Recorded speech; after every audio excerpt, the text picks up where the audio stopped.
This video is for when your AC clutch from your 89 to 92 Ranger doesn't turn on, and you know for a fact that your pressure switch gauge there was just replaced. It's a little hard to tell. Mine was replaced. It's kind of a newish one right there. The wiring, you could tell. I had to finagle some stuff, but you have a couple switches to check here. You got that pressure switch that goes onto the dryer right there. If you can tell, this is the dryer right there, and the pressure switch goes right there. It is. There's the pressure switch right there. It goes right onto that. That tells the compressor that either it's good to turn on or there's not enough Freon to turn on. Then after that, you have this 2-wire switch here, which also, if it's bad, it won't cut the compressor on, and basically, it won't turn on no matter what you do. So, what I did was, there's a lot of people on YouTube who say, if you want to test your compressor to see if it's locked up or not, you get a screwdriver. I don't have a screwdriver, but on me right now, for video purposes, I'm just going to use the pliers. And you can turn it. It's kind of not hard to turn, so that means it's not locked up. So that's check number 1. Check number 2 is to actually turn on the truck, and then you want to try to see if you can jump it to the battery right there and here. What I did was this 2-wire goes right down in here, and I just clipped it right here from the middle, and I cut both wires, and I got red 12 gauge automotive wire, and I connected it to the battery from there all the way to here and jumped it that way. When I did that, okay, the truck was off. As soon as I plugged it into the positive and the negative, this part here locked up.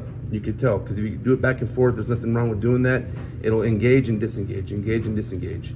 So, okay, so I turned on the truck without the positive and negative wire being connected to it.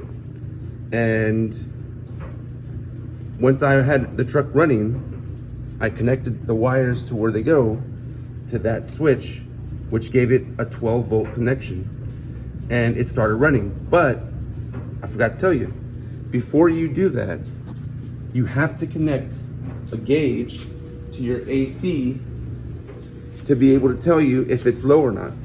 I got this from Walmart. It was like 40 bucks.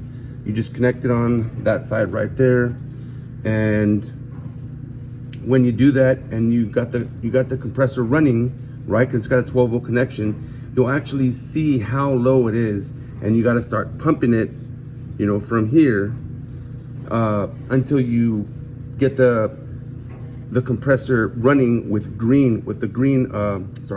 the arrow on the green mode right there. Once you got that arrow on the green mode and you let go of the little pumper here to give it the Freon, and it's still green, you're good to go. You can let it go. Then you can just go ahead and connect the old wires that were onto it, put that back on there, and it should run without directly connected to the battery. So there you go. Quick video on how to check for your Ranger to see if it's working with the AC, or if you're low on AC. By the way, if you're low on AC, I tried it. Just connecting the gauge to there and trying to give it Freon, it won't do it. If it's too low, which I'm sure I got a leak in these old hoses, if it's too low, it just won't engage the clutch. So you're gonna have to actually direct connect it to the battery, run it, give it Freon, watch the gauge, and it'll work.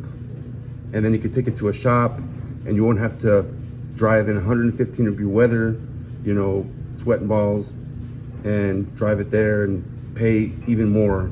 I mean, I'm gonna have to pay shop guy to replace the hose that has the leak, but this is just a simple fix to get you going. You can continually put Freon if you want to. It might be a cheaper fix for you, but yeah, that's how I got it running. All right, thanks.